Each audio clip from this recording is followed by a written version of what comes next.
जय श्री कृष्णा, राधे राधे। दोस्तों आज मैं आप लोगों को लड्डू गोपाल की एक रुला देने वाली, दिल दहला देने वाली बिल्कुल सत्य लीला कथा सुनाऊंगी, जिसे सुनकर आप सभी की आंखें बाल गोपाल के लिए रो देगी। लड्डू गोपाल के साथ घटी इस दर्दनाक घटना को जब आप सुनोगे तो आपकी आंखों से आंसू नहीं रुकेंगे। दोस्तों, लड्डू गोपाल सर्वेश्वर है, भगवान श्री कृष्ण के बाल स्वरूप है। फिर कोई अपने हाथों से हमारे नन्हे से बाल गोपाल के साथ इतना दुराचारी व्यवहार कैसे कर सकता है? हमारे छोटे से लड्डू गोपाल के साथ इतना बुरा कैसे कर सकता है? हमारे कान्हा को इतना दर्द कैसे दे सकता है? सोचकर ही आंखों से आंसू आ जाते हैं। दोस्तों, आप सभी भक्तों से मेरा विनम्र निवेदन है कि कृपया आज की इस लीला कथा को पूरा अवश्य सुने, तभी आप सभी आज की इस दुखद घटना को पूरी तरह से समझ पाओगे। दोस्तों, आज की यह लीला कथा जिन्होंने हमारे साथ शेयर की है, वो नहीं चाहती कि मैं उनका नाम और पता वीडियो में बताऊं, क्योंकि इससे उनके ससुराल में कलेश हो सकता है। तो दोस्तों, मैं आप सभी से क्षमा मांगूंगी कि मैं उनका नाम और पता आप सभी के साथ शेयर नहीं करूंगी, पर मैं उनका नाम ज्योति बताती हूँ। ज्योति कहकर मैं उन्हें संबोधित करूंगी, इससे कि यह पूरी लीला कथा आप सभी को समझने में और मुझे समझाने में आसानी हो। दोस्तों, ज्योति जी कहती है कि दीदी, मैं लड्डू गोपाल की सेवा पिछले 5 सालों से कर रही हूँ। 5 साल पहले जब मेरी शादी नहीं हुई थी, तब मैं अपने पूरे परिवार के साथ वृंदावन धाम गई थी और वहीं से मैं लड्डू गोपाल के श्री विग्रह को लेकर आई हूँ। बाल गोपाल से मैं अत्यंत प्रेम करती हूँ। धीरे धीरे लड्डू गोपाल से मेरा लगाव, मेरी श्रद्धा भक्ति इतनी ज्यादा बढ़ गई कि अब तो मैं एक पल भी अपने कान्हा से दूर नहीं रह सकती। जब मैं लड्डू गोपाल को वृंदावन से घर लेकर आई थी, तभी मैंने यह सोच लिया था कि शादी के बाद मैं अपने लड्डू गोपाल को अपने साथ अपने ससुराल लेकर जाऊंगी, और मैंने ठीक वैसा ही किया। 2023 नवंबर के महीने में मेरी शादी हुई। मेरी और मेरी ननद की शादी एक साथ ही हुई थी। मेरे हस्बैंड और मेरी ननद एक भाई और एक बहन थे। मेरी ननद की तो शादी हो गई, तो अपने ससुराल चली गई। अब ससुराल में मैं, मेरे हस्बैंड, मेरे सासू माँ और मेरे ससुर जी थे। और मेरी सासू माँ तो सबसे ज्यादा खुश तब हो गई जब मैं शादी के बाद पहली बार अपने मायके गई और मायके से लड्डू गोपाल को अपने साथ लेकर आई। बाल गोपाल को देखते ही मेरी सासू माँ बहुत प्रसन्न हो गई थी। मुझसे कहने लगी थी कि बहू, मैं तो वर्षों से लड्डू गोपाल की सेवा लेना चाहती थी, पर मैं हमेशा डरती थी कि क्या मैं बाल गोपाल की सेवा कर पाऊंगी, क्या मैं उनके लिए इतना सब कुछ कर पाऊंगी जितना कि भक्त करते हैं। पर देखो, यह तो मेरा परम सौभाग्य है। शायद लड्डू गोपाल तुम्हारे साथ हमारे घर आना चाहते थे। आज हमें लड्डू गोपाल की सेवा मिल ही गई। ज्योति जी कहती है कि मेरी सासू माँ इतनी खुश थी कि मेरे साथ साथ वो भी लड्डू गोपाल की सेवा किया करती थी। मुझे हर एक चीज पूछा करती थी, लड्डू गोपाल के लिए तरह तरह के भोग बनाती थी। ज्योति जी कहती है कि मेरे मन में हमेशा डर बना रहता था कि अगर मेरे ससुराल में लड्डू गोपाल की सेवा करने से मुझे रोका जाए, तब मैं क्या करूंगी। पर बाल गोपाल की कृपा से मेरे ससुराल वाले इतने अच्छे थे कि वो मुझसे खुद बार बार पूछा करते थे कि बहू, लड्डू गोपाल के लिए और क्या क्या करने की आवश्यकता है, लड्डू गोपाल के लिए हमें क्या क्या करने चाहिए। वो मुझसे यह भी कहती थी कि लड्डू गोपाल ने तुम लोगों के साथ कभी कोई लीला किया है क्या? मैंने सुना है कि बाल गोपाल भक्तों के साथ अनेकों लीलाएं करते हैं। बहू, तुम बताओ ना, क्या तुमने कभी लड्डू गोपाल की किसी लीला को अनुभव किया? ऐसे ही मेरी सासू माँ लड्डू गोपाल के बारे में अनेकों सवाल किया करती थी, और ठीक वैसे ही मेरे ससुर जी और मेरे हस्बैंड भी थे। दोनों के मन में ठाकुर जी के प्रति श्रद्धा भक्ति थी। दोनों ही बहुत अच्छे हैं। लड्डू गोपाल की सेवा में वो भी पूर्ण सहयोग करते हैं। बाल गोपाल के लिए तरह तरह की फल मिठाइयाँ ला कर देते हैं। ज्योति जी कहती है कि मेरे ससुराल में कुल 3 कमरे हैं। एक कमरे में मेरी सासू माँ और ससुर जी, और दूसरे कमरे में मैं और मेरे हस्बैंड रहते हैं। एक और कमरा है जिसमें मेरी ननद रहा करती थी, पर ननद की शादी के बाद वो कमरा ऐसे ही खाली पड़ा रहता है। मेरे ससुराल में मंदिर के लिए अलग से कोई कमरा नहीं है, बस एक छोटा सा सिंहासन है जिसमें मेरी सासू माँ ने 3-4 भगवान के चित्रपट रखे हैं, जिनकी वो पूजा किया करती है। पर अब जब लड्डू गोपाल हमारे घर आ गए थे, तो वहाँ मुझे लड्डू गोपाल की सेवा करने में थोड़ी दिक्कत आ रही थी।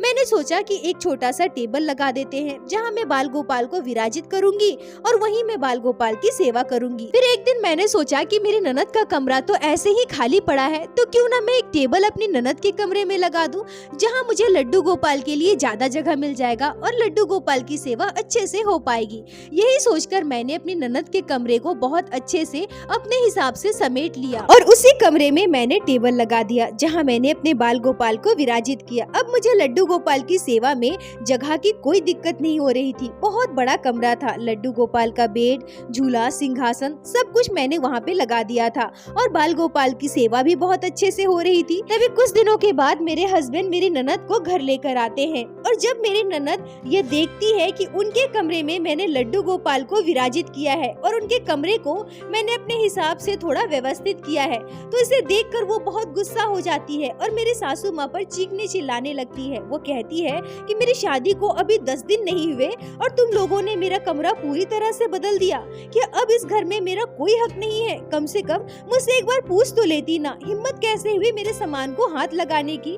क्योंकि मेरी ननद अपने माता पिता की इकलौती बेटी थी, इसलिए सभी उनसे बहुत प्यार करते थे। मेरी सासू माँ मेरी ननद को समझाने लगी, चुप करवाने लगी, कहने लगी कि बेटा तुम्हारे सामान को किसी ने भी नहीं छेड़ा है, सब बहू ने अच्छे से रख दिया है, बस लड्डू गोपाल की सेवा अच्छे से हो सके इसलिए तुम्हारे कमरे में हमने टेबल लगाया है और वहाँ बाल गोपाल की सेवा हो रही है।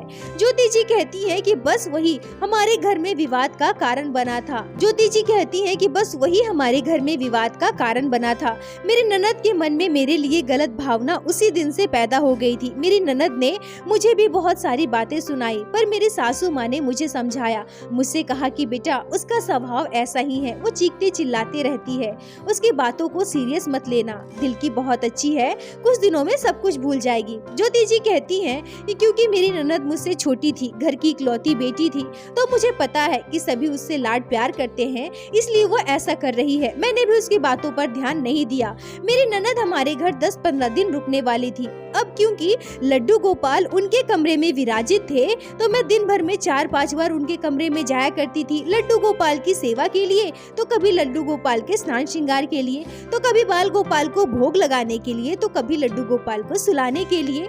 पर इन सब में मेरी ननद परेशान हो जाती थी। मेरी ननद हमेशा से अलग कमरे में रही है, उन्हें कभी भी कोई डिस्टर्ब नहीं करता था, पर मैं जब बार बार उनके कमरे में जाने आने लगी तो शायद उन्हें इस बात से परेशानी होती थी। मुझसे तो वो कुछ नहीं कहती थी, पर अपनी मम्मी को यानी कि मेरी सासू माँ को कई बातें सुनाती थी। एक बार की बात है, मेरी सासू माँ ने मेरी ननद से कह दिया कि देखो बेटा, भाभी भी तुम्हारी ही उम्र की है ना, पर वो कितना पूजा पाठ करती है, कितनी समझदार है, लड्डू गोपाल की सेवा करती है, और तुम तो कभी पूजा पाठ नहीं करती। कुछ दिन यहाँ हो तो भाभी से पूजा पाठ सीख लो। लड्डू गोपाल की सेवा ना सही, पर अपने ससुराल के घर के मंदिर में दिया बाती करोगी, पूजा पाठ करोगी, तो ये अच्छा है ना। इससे ही तो घर की बेटियों की पहचान होती है, घर की इज्जत का पता चलता है, घर की बेटियों के संस्कार का पता चलता है। ज्योति जी कहती है कि मेरी ननद तो पहले से ही पूजा पाठ करने की वजह से, बार बार उनके कमरे में जाने आने की वजह से, मेरी सासू माँ के द्वारा मेरी तारीफ करने की वजह से चिड़चिड़ी सी हो गई थी, परेशान हो गई थी। और अब जब मेरी सासू माँ ने उनसे यह कह दिया कि भाभी से कुछ सीखो, तो वो और ज्यादा गुस्सा हो गई और मेरी सासू माँ पर बरस पड़ी। और मैं भी भला उनसे क्या ही कहती, क्योंकि वह तो मुझसे बात ही नहीं करना चाहती थी। मैं अगर उनसे कुछ भी कहूँ तो उन्हें ऐसा लगता कि मैं बहुत महान बनने की कोशिश कर रही हूँ, सबकी तारीफें बटोरने की कोशिश कर रही हूँ, और उन्हें यह भी लगता था कि मैं उनके कमरे में कब्जा कर ली हूँ। लड्डू गोपाल की सेवा उनके कमरे में करना, यह मेरे लिए सबसे बड़ी भूल थी। ऐसे ही कुछ दिन और बीत गए। मेरी ननद अपने ससुराल चली गई। ज्योति जी कहती है कि यह घटना इसी वर्ष होली के दिन की है। हमारे परिवार में बहुत बड़ी मुसीबत आ गई, घर पर बहुत सारा काम था। होली के दिन बहुत सारे पकवान भी बनाने पड़ते हैं और लड्डू गोपाल की विशेष सेवा करनी होती है, इसलिए हम दोनों सास बहू सुबह सुबह जल्दी उठ गए और घर के सारे काम खत्म करके पकवान बनाने लगे। तभी हमारे आस पड़ोस की कुछ महिलाएं हमारे घर होली खेलने आई। घर में यहाँ वहाँ रंग खेला, जिससे कि पूरा घर गीला हो चुका था। मेरी सासू माँ इस कमरे से उस कमरे की ओर जा रही थी, तभी उनका पैर फिसल गया और वो गिर पड़ी, जिससे उनका हाथ टूट गया। उनके हाथ टूटने की वजह से मुझ पर बहुत बड़ी मुसीबत आ गई, क्योंकि घर का पूरा काम सब कुछ मेरी सासू माँ ही संभालती थी। मैं तो बस उनकी थोड़ी थोड़ी बहुत मदद कर दिया करती थी। अब मेरी सासू माँ की जब ऐसी स्थिति हो गई तो घर की पूरी जिम्मेदारी मुझ पर आ गई। पर वो कहते हैं ना कि जब मुसीबत आती है तो चारों तरफ से आती है। हमारे साथ भी बिल्कुल ऐसा ही हुआ था। दोपहर के लगभग 3 बजे मेरे मायके से बहुत ही दर्दनाक खबर आती है। मेरी दादी जो महीनों से बीमार चल रही थी, उनकी मृत्यु हो गई, जिसे सुनकर मैं बहुत रोने लगी। मेरी सासू माँ कॉल करके मेरे हस्बैंड को घर बुलाई और मैं अपने मायके जाने की तैयारी करने लगी। अब हमारे सामने सबसे बड़ी समस्या यह थी कि लड्डू गोपाल की सेवा कौन करेगा, क्योंकि मेरे मायके में सूतक लग चुका है। मेरे मायके में तो अब लड्डू गोपाल की सेवा नहीं हो पाएगी और मेरे ससुराल में मेरी सासू माँ का हाथ टूट गया है, तो वो भी लड्डू गोपाल की सेवा नहीं कर पाएगी।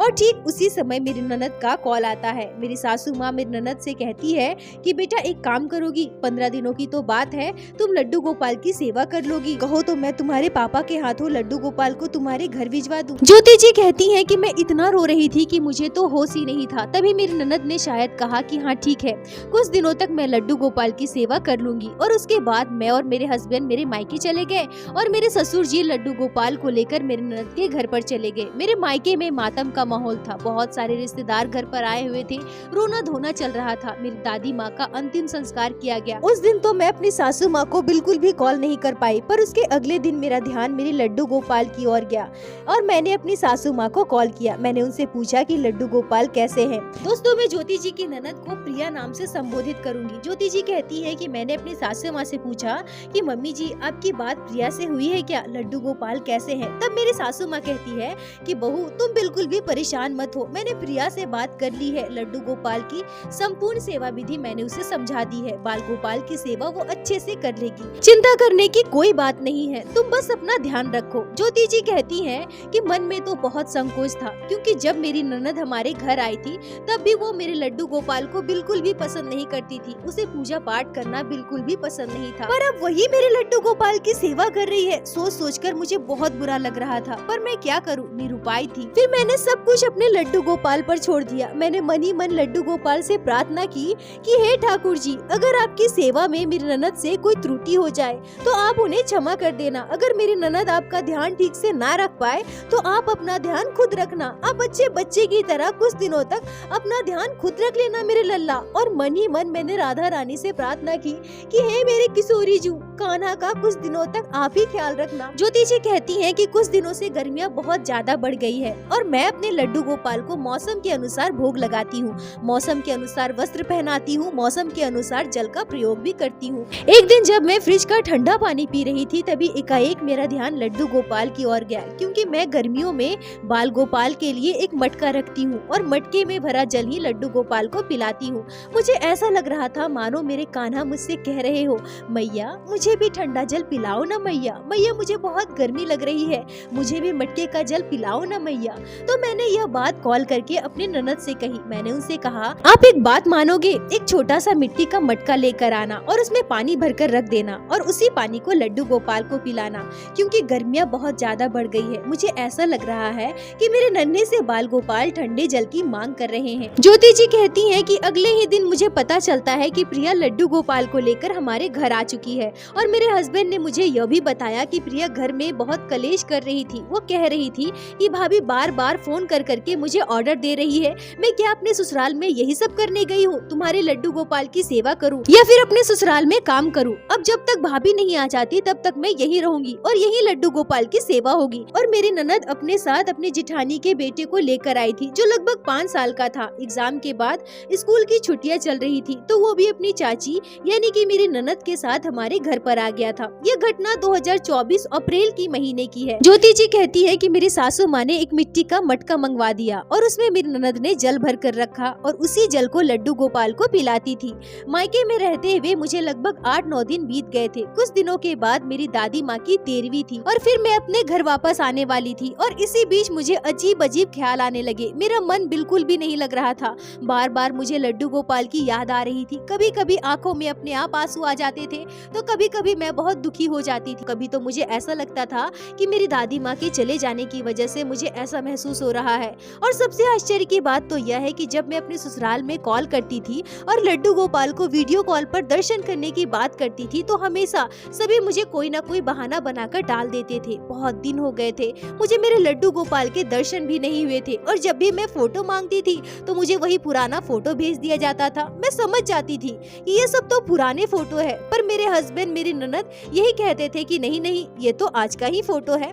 ज्योति जी कहती है कि अब मैं ज्यादा जोर भी नहीं दे सकती हूँ, क्योंकि मेरी बातों से मेरी ननद तो ऐसे ही चिढ़ जाती है। घर के काम होते हैं, मेरी सासू माँ का हाथ भी टूटा हुआ है, तो सारा काम तो मेरे ननद को ही मैनेज करना पड़ रहा है। ऊपर से लड्डू गोपाल की सेवा और साथ में एक बच्चा भी लेकर आई है, तो मैंने भी उन्हें ज्यादा जोर नहीं दिया। पर मेरा मन बहुत व्याकुल रहता था, मन घबराता था, ऐसा लगता था कि मैं अभी रो दूंगी। कभी कभी मुझे अचानक से लड्डू गोपाल की याद आ जाती थी और ऐसा लगता था मानो मेरे कान्हा दुखी होकर बैठे हैं। ऐसा लग रहा है मानो मेरे लड्डू गोपाल मुझे पुकार रहे हैं। लड्डू गोपाल की आंखों से आंसू बह रहे हो। मैं समझ नहीं पाती थी कि ये सारी चीजें क्यों हो रही है, क्यों मुझे ऐसा महसूस हो रहा है। फिर मैं सोचती थी कि मैं पहली बार लड्डू गोपाल से दूर आई हूँ ना, पहली बार कान्हा को घर पे अकेला छोड़कर आई हूँ, शायद इसी वजह से मुझे ऐसा महसूस हो रहा है। ऐसे ही कई दिन और बीत गए। मेरी दादी माँ की 13वीं के दिन मेरे ससुर जी और मेरे हस्बैंड हमारे घर आए थे। मेरी दादी माँ का पूरा क्रियाक्रम समाप्त हो गया। फिर मैं अपने हस्बैंड और ससुर जी के साथ अपने ससुराल वापस आ गई और घर जाते ही मैं सबसे पहले अपने ननद के कमरे में गई, जहाँ हमारे लड्डू गोपाल विराजित थे। पर वहाँ जाकर मैं जो देखती हूँ उसे देखकर मेरे होश उड़ गए। लड्डू गोपाल अपने स्थान पर थे ही नहीं। मुझे लगा कि दूसरे कमरे में होंगे। फिर मैं यहाँ वहाँ लड्डू गोपाल को ढूंढने लगी, सबसे पूछने लगी कि मेरे गोपाल कहाँ है, पर किसी ने भी मुझे कोई जवाब नहीं दिया। सबका चेहरा उतर चुका था, सभी चुपचाप थे। तो मेरे प्राण निकल गए। किसी अनहोनी की आशंका मेरे मन में चलने लगी, मैं रोने लगी।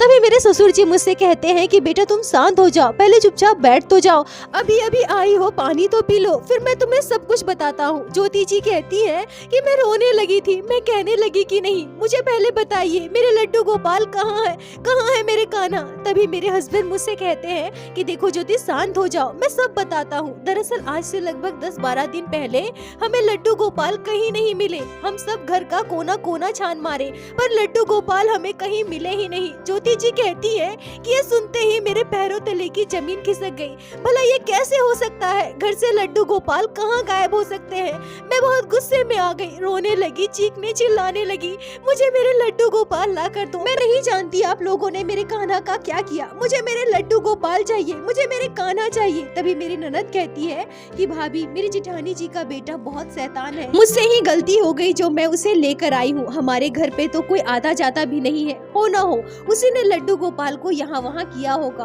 और उसे बार बार पूछने पर भी वो कुछ नहीं बता रहा है। ज्योति जी कहती है कि यह सुनते ही मैं उस बच्चे के पास गई, उससे पूछने लगी कि बाबू बताओ ना मेरे कान्हा कहाँ है, बाबू बताओ मेरे लड्डू गोपाल कहाँ है, कहाँ रखा है आपने मेरे लड्डू गोपाल को। पर वो बच्चा बहुत डर गया, मेरे चीखने से, चिल्लाने से, मेरे रोने से वो बिल्कुल सहम गया और जाकर अपनी चाची यानी कि प्रिया के पीछे छुप गया। ज्योति जी कहती है कि मेरी हालत इतनी खराब थी कि मैं बार बार बेहोश हो जा रही थी। सभी मुझे शांत करवा रहे थे, चुप करवा रहे थे, मैं अपने आप को रोक ही नहीं पा रही थी। मैं अपने आप को कोस रही थी कि मैं मायके में क्यों रुकी, मुझे अपने हस्बैंड के साथ घर वापस आ जाना चाहिए था, मुझे अपने लड्डू गोपाल को अकेले नहीं छोड़ना चाहिए था।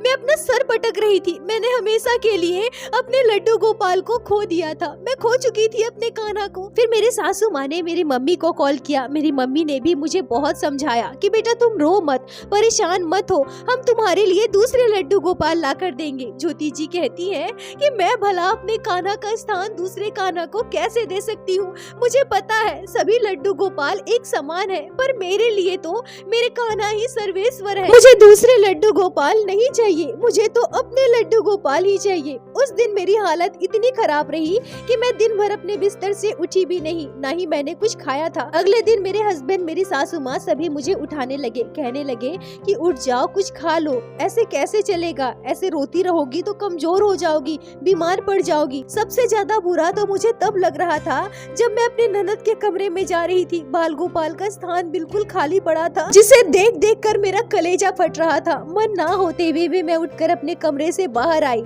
ऐसे ही 2 दिन और बीत गए। मेरी सासू माँ ने मेरी ननद से कहा कि जाकर लड्डू गोपाल का सारा सामान वहाँ से हटा दो, टेबल वहाँ से उठा दो, बहू जितना देखेगी उतना रोएगी। मेरी ननद लड्डू गोपाल का सारा सामान समेट रही थी। तभी मेरी सासू माँ ने मेरी ननद को कोई और काम बता दिया और मेरी ननद वो काम करने मेरी सासू माँ के कमरे में चली गई। मैंने सोचा कि मैं 2 दिनों से बस अपने कमरे में लेटी हूँ, कोई काम भी नहीं कर रही हूँ, कम से कम मेरे लड्डू गोपाल का सामान ही समेट देती हूँ। वो सारा सामान लेकर मैं अपने कमरे में रख दूंगी। बाल गोपाल तो अब मेरे पास नहीं है, पर उनका सामान मैं हमेशा अपने पास रखूंगी। यह सोचकर मैं वहाँ गई, लड्डू गोपाल का सारा सामान समेटा और तभी मैंने देखा कि कमरे के कोने में एक मिट्टी का मटका रखा हुआ है, जिसे देखते ही मैं समझ गई कि ये मटका वही है जिसमें लड्डू गोपाल के लिए जल रखा जाता है। सोचकर आंखों से आंसू आ गए। पता नहीं मेरे लड्डू गोपाल कहाँ है, किस अवस्था में है। जरूर मेरे लड्डू गोपाल किसी के हाथ लग गए हैं, कोई मेरे बाल गोपाल को उठाकर ले गया होगा।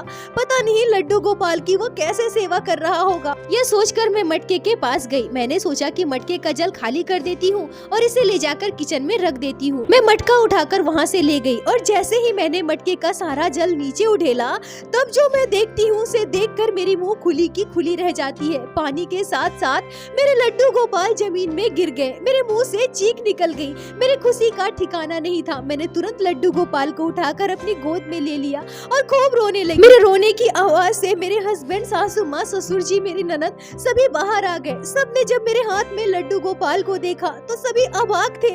फिर मैंने उन्हें बताया कि लड्डू गोपाल घड़े के अंदर मिले, इस मटके के अंदर मिले। पर आखिर लड्डू गोपाल मटके के अंदर गए कैसे? सब यही सोच रहे थे कि हो ना हो बच्चे ने ही लड्डू गोपाल को मटके में डाला होगा। ज्योति जी कहती है कि मैं लड्डू गोपाल को अंदर कमरे में लेकर गई, अच्छे से स्नान करवाया। कई दिनों से मेरे बाल गोपाल जल में डूबे हुए थे। बाल गोपाल का विग्रह में फिसलन सी हो रही थी। मैंने अच्छे तरह से लड्डू गोपाल को स्नान करवाया, उन्हें पोशाक धारण करवाया, लड्डू गोपाल को भोग लगाया, उन्हें उनके स्थान पर विराजित किया। मैं बहुत खुश थी। मेरे कान्हा मुझे वापस मिल गए थे, पर कहीं न कहीं मुझे बहुत दुख हो रहा था। मैं बहुत रो रही थी। लगभग 13 दिनों तक मेरे कान्हा जल में डूबे रहे। मेरे बाल गोपाल को कितनी तकलीफ हो रही होगी, मेरे कान्हा को कितना दर्द हो रहा होगा। आज शायद अगर मैं उस मटके का पानी फेंकने नहीं जाती तो पता नहीं कितने और दिन मेरे कान्हा जल में डूबे रह जाते। कान्हा को जो दर्द हुआ, जो तकलीफ हुई, उसे सोच सोच कर मेरी जान निकल रही थी। पर मैंने किसी तरह से खुद को संभाला क्योंकि मेरे लड्डू गोपाल मुझे वापस मिल गए थे। ज्योति जी कहती है कि कुछ दिनों के बाद मेरी ननद अपने ससुराल चली गई। ज्योति जी कहती है कि दीदी मैं झूठ नहीं बोलूंगी, पर यह बात मेरी सासू माँ ने मुझसे खुद कही है कि बहू, प्रिया की जेठानी का बेटा इतना भी छोटा नहीं है, वो 5 साल का है। वो भला मटके में लड्डू गोपाल को क्यों डालेगा? और अगर उसने ऐसा किया भी होता तो वो तुरंत लड्डू गोपाल को मटके से बाहर निकाल कर रख दिया होता ना। उससे तो हम सभी ने बार बार पूछा, पर उसने एक बार भी नहीं बताया। कहीं ऐसा तो नहीं बहू कि प्रिया ने जानबूझकर सेवा से बचने के लिए लड्डू गोपाल को मटके में डाल दिया हो और उसने ये जरूर सोचा होगा कि आज नहीं तो कल जब मटका खाली होगा तब लड्डू गोपाल बाहर आएंगे और फिर हमारे घर लड्डू गोपाल की सेवा होती रहेगी। पर ऐसा करने से वो सेवा से बच जाएगी। ज्योति जी कहती है कि जब मेरी सासू माँ ने ऐसा कहा तो मेरी आंखें खुली की खुली रह गई। अब मुझे भी यही लगने लगा कि हो ना हो ये मेरी ननद की ही करतूत है, उन्होंने ही ऐसा किया होगा क्योंकि उन्हें लड्डू गोपाल की सेवा बिल्कुल भी पसंद नहीं है। पर जिन्होंने भी ऐसा किया हो हमें नहीं पता, पर मेरे लड्डू गोपाल को बहुत दर्द झेलना पड़ा, बहुत तकलीफ झेलनी पड़ी। हमारे छोटे से बाल गोपाल 13 दिनों तक पानी की मटकी में डूबे रहे और हम सभी उसी घर में रहते हुए भी अपने कान्हा को वहाँ से निकाल ना पाए, अपने कान्हा को ढूंढ ना पाए। पर ठाकुर जी की कृपा से, लड्डू गोपाल के चमत्कार से मुझ में सद्बुद्धि आई। लड्डू गोपाल ने मेरा मार्गदर्शन किया और मैं मटके को खाली करने गई। ज्योति जी कहती है कि इस घटना को लगभग 1 महीने हो गए। मेरे और मेरे सासू माँ के मन में तो यही है कि इन सभी के पीछे, इस घटना के पीछे मेरी ननद का ही हाथ है। पर हमने उनसे कुछ भी नहीं कहा, ना ही हम उनसे कभी कुछ कहेंगे। और अब मैं और सचेत हो गई हूँ। मैं कभी भी अपने कान्हा को किसी के भरोसे नहीं छोड़ूंगी। मैं जिस अवस्था में रहूंगी उसी अवस्था में कान्हा को अपने पास रखूंगी। ज्योति जी आपका बहुत बहुत धन्यवाद जो आपने लड्डू गोपाल की इस रुला देने वाली घटना को हमारे साथ शेयर की, जिसे मैं हमारे चैनल के माध्यम से बाकी सारे भक्तों तक पहुंचा सकी। अपना साथ और प्यार ऐसे ही बनाए रखे। दोस्तों, बाल गोपाल को चाहे जिसने भी मटके के अंदर डाला हो, पानी में डुबोया हो, चाहे जानबूझकर या फिर अनजाने में, पर जरा सोचिए हमारे बाल गोपाल जो साक्षात भक्तों के घर विराजित होते हैं, उन्हें कितनी तकलीफ हुई होगी जब उन्हें मटके के पानी के अंदर लगभग 13 दिनों तक रहना पड़ा होगा। हमारे कान्हा तो जड़ है ना, वो मूर्ति नहीं है, उनमें प्राण है। इस बात को हम सभी भक्त महसूस करते हैं। फिर हमारे छोटे छोटे से बाल गोपाल हमारे लड्डू गोपाल को भला कोई इतना तकलीफ कैसे दे सकता है, सोच कर ही भक्तों के प्राण निकल जाते हैं। मैं यह तो कभी नहीं कहूँगी कि ऐसा करने वाले के साथ बहुत बुरा हो जाए, मैं कभी किसी का अनिष्ट नहीं चाहूंगी, पर हाँ, हमारे कान्हा को जिन्होंने इतना दर्द दिया है, जिन्होंने इतनी तकलीफ दी है, उनके कर्मों का फल उन्हें अवश्य मिलना चाहिए और भगवान सभी के कर्मों का फल देते हैं। हमारे ठाकुर जी लड्डू गोपाल के साथ जिन्होंने ऐसा किया है, अगर वो मेरी इस वीडियो को देख रहे हैं तो मैं उनसे बस यही कहूंगी कि आप अपनी बारी का इंतजार कीजिए, हमारे कृष्ण सबका हिसाब करेंगे। दोस्तों, इस घटना पर आपके क्या विचार है? आप अपने विचार कमेंट में जरूर बताएं। मुझे आप सभी के कमेंट का इंतजार रहता है। और प्रत्येक दिन की भांति लीला कथा के अंत में मैं आप सभी भक्तों से बस यही प्रार्थना करूंगी कि ठाकुर जी की भक्ति कीजिए, लड्डू गोपाल की सेवा कीजिए, नाम जाप कीजिए और एक बार मेरे साथ प्रेम से कहिए, बोलो बाके बिहारी लाल की जय, लड्डू गोपाल की जय, जय जय श्री राधे। दोस्तों, यदि आप लोगों को आज की यह लीला कथा अच्छी लगी हो, आपके हृदय को स्पर्श की हो, तो कृपया वीडियो को लाइक करके अपने दोस्तों के साथ शेयर अवश्य करें, जिससे बाकी भक्त भी लड्डू गोपाल की इस अद्भुत लीला कथा को श्रवण कर सके। और हमारे चैनल को सब्सक्राइब करें, जिससे प्रतिदिन आप लोग हमारे चैनल पे श्री बाके बिहारी श्री लड्डू गोपाल की लीला कथा सुन सके। दोस्तों, यदि आपके जीवन में घटी हो कोई भी चमत्कारी घटना या लड्डू गोपाल ने कभी भी की हो कोई भी लीला जिसे आप हम सभी के साथ शेयर करना चाहते हैं, तो कृपया हमें इंस्टाग्राम पे मैसेज करें। हम आपसे कांटेक्ट करेंगे और आपकी उस लीला कथा को हमारे चैनल पे बाकी सारे भक्तों के साथ शेयर अवश्य करेंगे। लड्डू गोपाल की कृपा आप पर और आपके पूरे परिवार पर बनी रहे। राधे राधे दोस्तों।